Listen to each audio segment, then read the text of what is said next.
First thing I want to do as a refresher on the stuff we've already talked about, we're looking at kind of how the different branches are affecting each other, their checks and their balances on each other's power.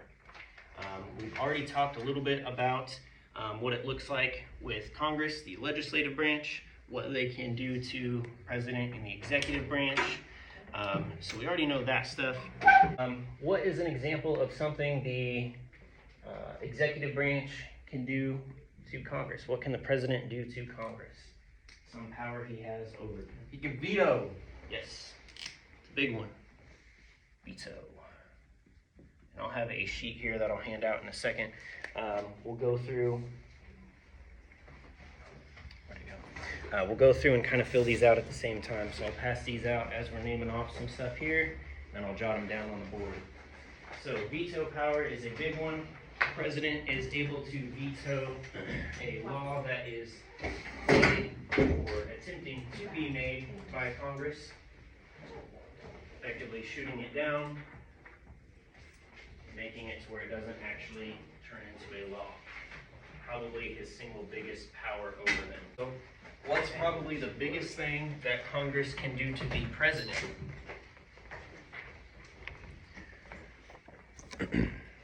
So let's say we've got president in office. Maybe they don't like him, or he's doing a bad job, he's doing something corrupt. What's probably the biggest thing they can do to him? Take them off. Do what? I can't remember the correct term, but take them off. Impeach. Yes, impeach. Yeah, so they can basically use impeachment. Impeachment will essentially kind of nullify their ability to run and hold offices in the future. And sometimes they can go as far as to actually remove them from office. Usually doesn't happen. But we have had times where a president was impeached and they did come out of office. So Richard Nixon is probably the most famous recent one. He was impeached, and knowing that he was in lots of hot water, he decided to just go ahead and resign. So they didn't actually fully remove him from office, but due to his impeachment and the different stuff he had going on controversially, he just went ahead and stepped down. So in effect, it kind of still got him out of office.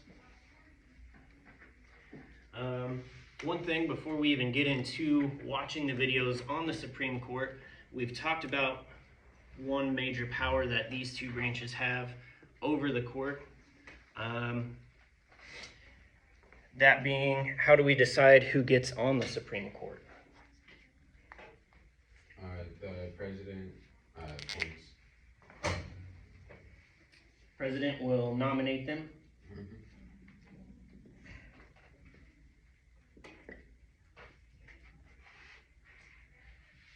It's kind of going up diagonal here, but there we go.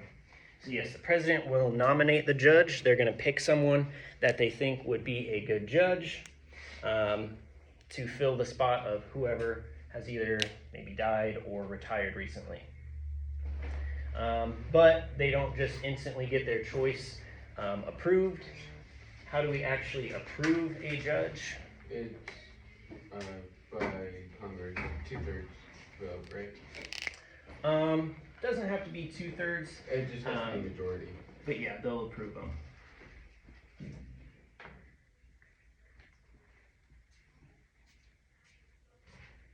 And we call that a hearing. Okay, so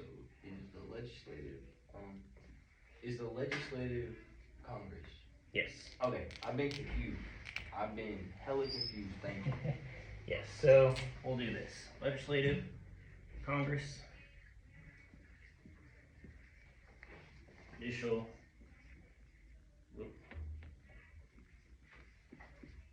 Supreme Court, executive, president. Good stuff, good stuff. Now keep in mind the executive branch isn't just the president. All those departments we had that we can choose from fall under him. So those cabinet positions where you might be Secretary of Defense, Secretary of State, where we had all those things like Department of Agriculture, Labor, written up on the board the other day. Those are technically all under this branch as well. So what we'll look at today, we're going to take a look, a couple short videos on the Supreme Court. We've talked about them. We know a little bit about what they do. We know they can take a case, they can make a rule on it, and that can potentially kind of get rid of a law. But what we're going to look at today is how do Supreme Court cases actually get to the court? How do they decide on them? And then we're going to have probably our most important term of the next couple weeks, which is judicial review. As we continue talking about the courts and how they balance out the other two branches, we're going to hear that term over and over again. And that's going to be basically the concept that they're allowed to take a case and review whether or not it's constitutional, and so then they can change kind of the result or the action that one of the other two branches made. So we'll start the first one here. So, thanks for watching. Crash Course Government. All right. So main thing to keep in mind there is kind of the process of how they actually do stuff. Essentially, you're going to have some type of issue. Let's say I've got a case. I've already had a ruling from a lower court. In order to get it to the Supreme Court, I need to go through all the Court of Appeals that I can. Depending on what court I started in, I'm going to always kind of work your way up. Once you go through all of the Court of Appeals, then you can submit over to the Supreme Court. But remember, like he said, there's thousands of them.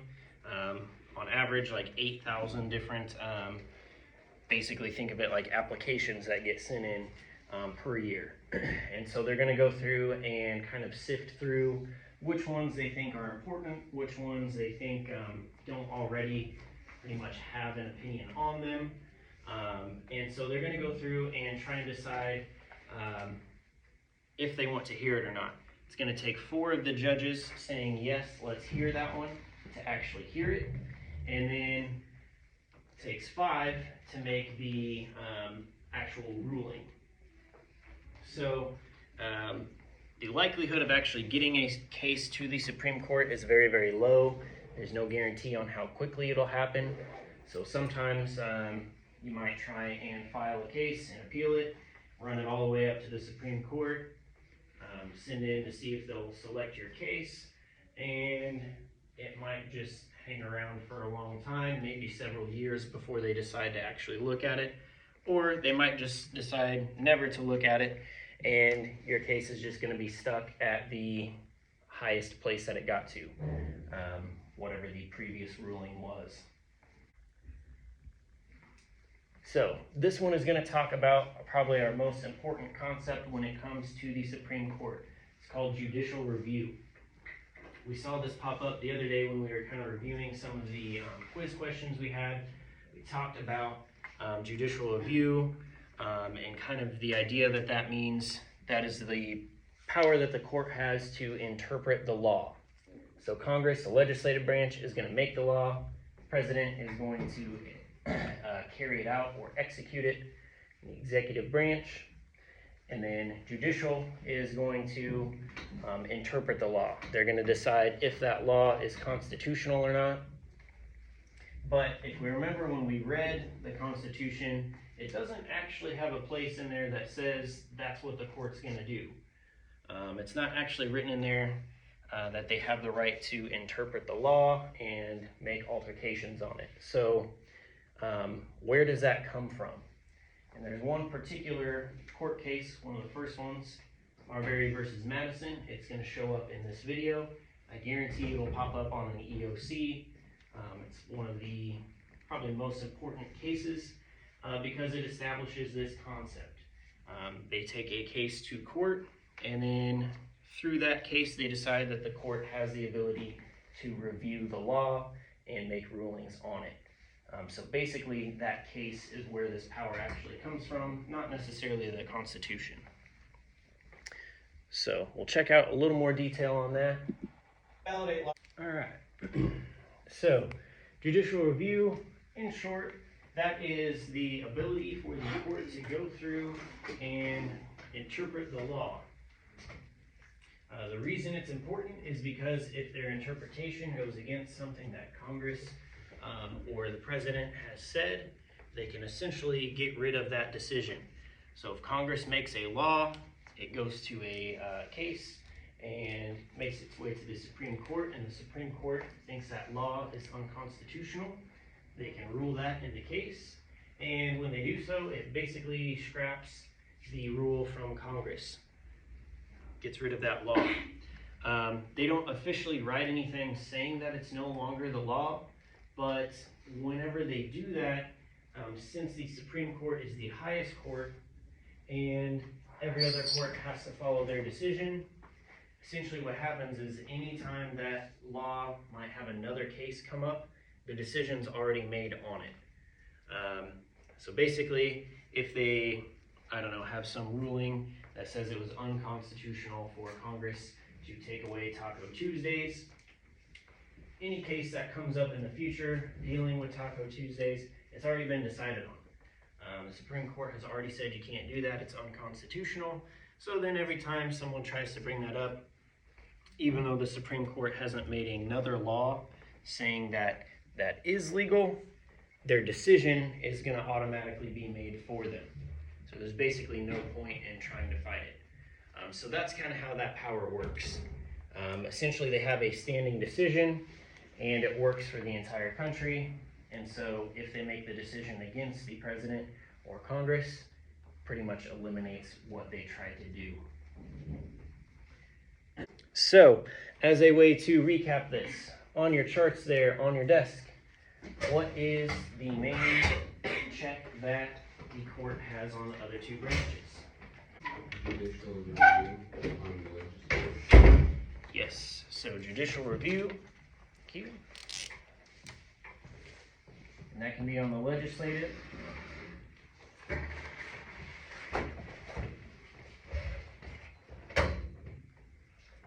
So they can go through and overturn something that Congress has done. But what about the president? Because with that Nixon case, I can't remember what it was called back again. Did they just do another judicial review basically? Yep, pretty much. So yeah, it can go both ways. They can use judicial review on both. That's their main power over both branch.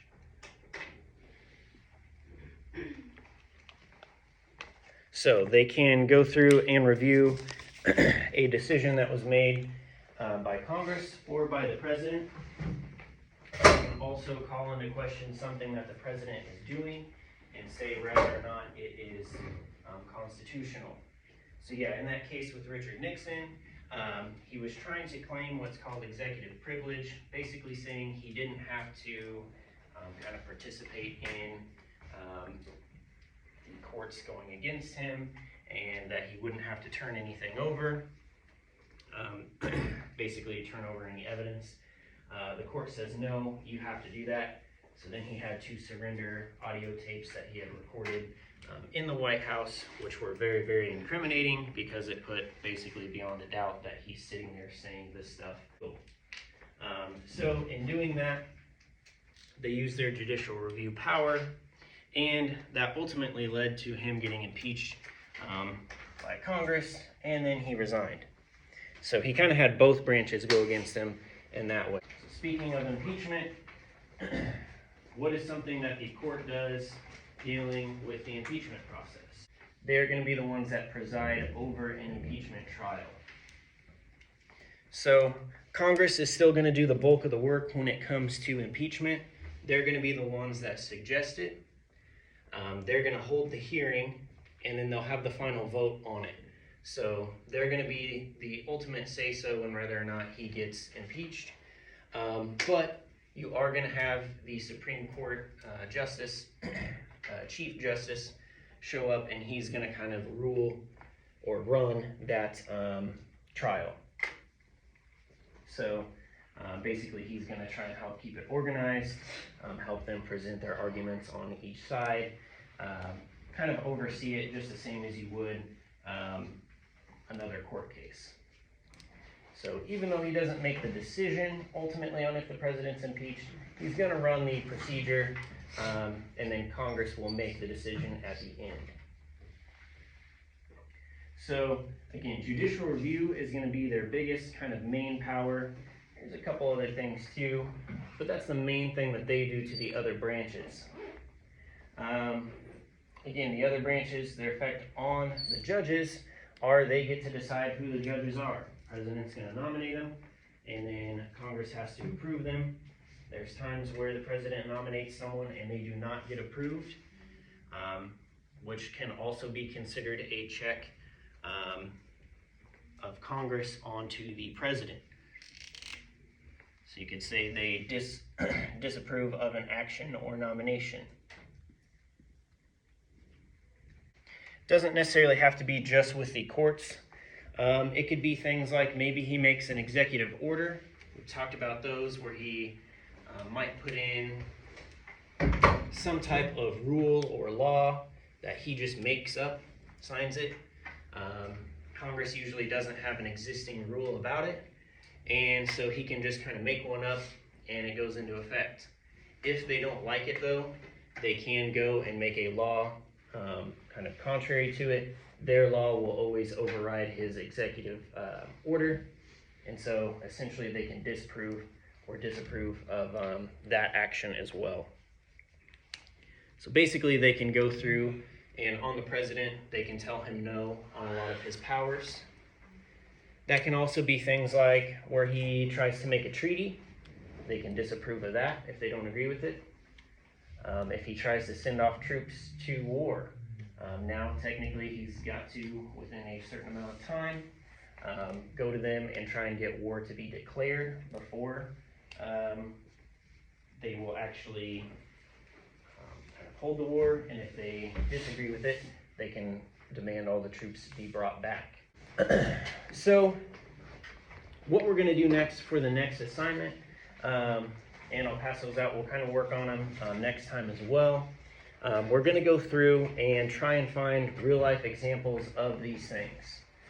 So we know these are some examples of the branches checking each other, essentially using one of their powers to get rid of the other branch's power or to keep them from doing something that they don't like or that they think is wrong. So we know these are the actual things. Well, let's see if we can find real life examples. Is there something we can find where the president actually vetoed a bill, a case where judicial review is used, which will be a pretty easy one.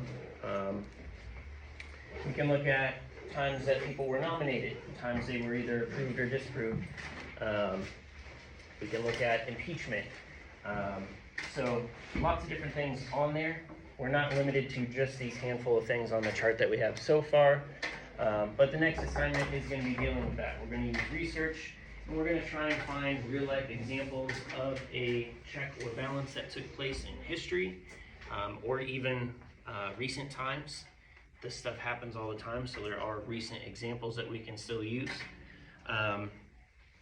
And we just want to figure out what that situation is and how it shows a check or a balance in action. So similar to some of the other stuff we've been doing, we'll try and do some research on it. We're going to work on citing sources more.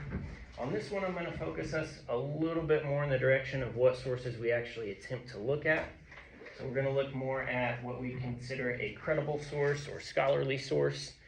So instead of just typing in Google and getting the first thing that pops up, we're going to try and look maybe at some different databases or libraries that have a little bit more credible information, stuff that is kind of more recognized as accurate, not just something someone put online that has enough views that it becomes a top result on the Google search.